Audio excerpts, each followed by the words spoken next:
Sentence है तो main verb क्या होगा, सिर्फ एक ही मेन वर्ब होता है और बाकी जो भी वर्ब होते हैं वो एक्सिलरी वर्ब या सहायक क्रिया कहलाते हैं, या उसको मेन वर्ब हम नहीं रहने देते हैं। जैसे देखिए यहाँ दिया है ना, he goes and it's, he goes and it's मतलब वो गया और खाया। तो यहाँ पे बोलेंगे सर एक ही सेंटेंस में दो वर्ब है, गोज है और इट्स है, तो एक सेंटेंस को हम क्या बोल देते हैं, इसको हम जिरंड बना लेते हैं, जिरंड या इन्फिनेटिव। तो देखिए टू लगा दिया ना तो क्या हो गया, इन्फिनेटिव। इन्फिनेटिव क्या होता है, टू प्लस वर्ब का फर्स्ट फॉर्म जब होता है तो इसको हम इन्फिनेटिव बोलते हैं।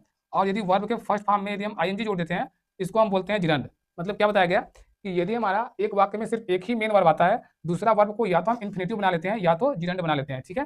तो एक सेंटेंस में एक ही मेन वर्ब होना चाहिए। देखिए यहाँ पे और भी एग्जाम्पल लिए हुए हैं हम कि सी केम एंड डांस, जब इस प्रकार से बोलेंगे केम और डांस, ये दो दो ठो वर्ब है और दोनों मेन वर्ब है, डांस करना और आना, तो दोनों वर्ब एक साथ नहीं हो सकते, तो दोनों वर्ब एक साथ नहीं हो सकते मेन वर्ब के रूप में, तो एक में हम टू लगा दिए तो ये क्या हो गया हमारा, इन्फिनेटिव टू हो गया। और यहाँ पे ये वर्ब जो है वो इन्फिनेटिव बन गया, तो मेन वर्ब टू केम रह गया और ये हमारा इन्फिनेटिव वर्ब हो गया। दूसरा अगला वाक्य है I stayed and played, stayed and played में आई स्टेड टू प्ले, उसी प्रकार से ये भी हो गया, ठीक है। अब नियम हम आगे देखते हैं। पहला नियम आपको समझ में आएगा कि एक सेंटेंस में केवल एक ही मेन वर्ब होता है, आपको 100% आने चाहिए, क्योंकि यदि आप कोई भी कंपटीशन एग्जाम देने जा रहे हैं तो वहां पे आते हैं, और 12th के एग्जाम में भी आपके सिंटेक्स से ये सब बनते हैं, क्वेश्चन बन जाएंगे। देखिए आगे बढ़ते हैं हम लोग दूसरे पेज पे। दूसरा पेज देखिए अच्छे समझिएगा, थोड़ा सा इसको जूम कर लेते हैं जिससे अच्छे दिखाई दे। सब्जेक्ट और वर्ब में एग्रीमेंट, आप पढ़े होंगे सिंटेक्स में सब्जेक्ट वर्ब एग्रीमेंट, तो सब्जेक्ट वर्ब एग्रीमेंट हम अच्छे समझा दे रहे हैं आपको, समझिएगा अच्छे से। सब्जेक्ट वर्ब एग्रीमेंट का मतलब क्या होता है, ये रूल आप पहले से भी जानते हैं, ऐसी बात नहीं है, किसी भी कक्षा के आप स्टूडेंट है तो आपको पता है, कभी भी पढ़े हैं तो। इसमें क्या होता है, एसएसपीपी नियम कि सिंगुलर सब्जेक्ट के साथ सिंगुलर वर्ब आता है और प्लूरल सब्जेक्ट के साथ प्लूरल वर्ब आता है। मतलब एक वचन कर्ता के साथ क्रिया भी सदैव एक वचन की होती है, और यदि कर्ता एक वचन का है तो क्रिया भी हमारी नहीं, कर्ता यदि बहुवचन का है तो क्रिया भी हमारी बहुवचन की होती है।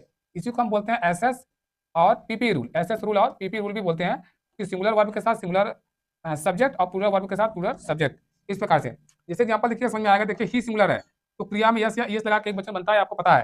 तो ही प्लेज क्रिकेट, क्रियाएं जो होती है ना आपको ये पता होना चाहिए कि क्रिया सदैव बहुवचन में होती है, वर्ब सदैव बहुवचन में होती है। यदि आप प्ले बोल रहे हैं, सिट बोल रहे हैं, डू बोल रहे हैं, गो बोल रहे हैं, रन बोल रहे हैं, तो ये सब ऑलवेज इन प्लूरल फॉर्म, ये सभी प्लूरल फॉर्म में होती है, बहुवचन रूप में होती है, इनको हमें एक वचन बनाना होता है। तो यहाँ पे ही सिंगुलर था तो एक वचन बनाने के लिए क्या लगा दिए, एस लगा दिए। दे प्ले, देखिए दे बहुवचन है तो ये बहुवचन रूप में होती ही है, तो प्ले का प्ले रह गया, तो आपको समझ आ रहा होगा, ऐसे हो गया। सी एक वचन है तो यहाँ पे देखिए वर्ब जो आया है, वर्ब क्या है, ये हेल्पिंग वर्ब है, ये सिंगुलर सब्जेक्ट के साथ सिंगुलर मतलब यस के साथ यस लगा है, पी के साथ पी लगा है, और यस के साथ यस, मतलब सिंगुलर के साथ सिंगुलर, प्लूरल के साथ प्लूरल और सिंगुलर के साथ singular. We have a car, we क्या है हमारा बहुवचन है, तो सहायक क्रिया भी क्या है, बहुवचन की है। 100% ये भी रूल आपको समझ में आएगा, सब्जेक्ट वर्ब एग्रीमेंट।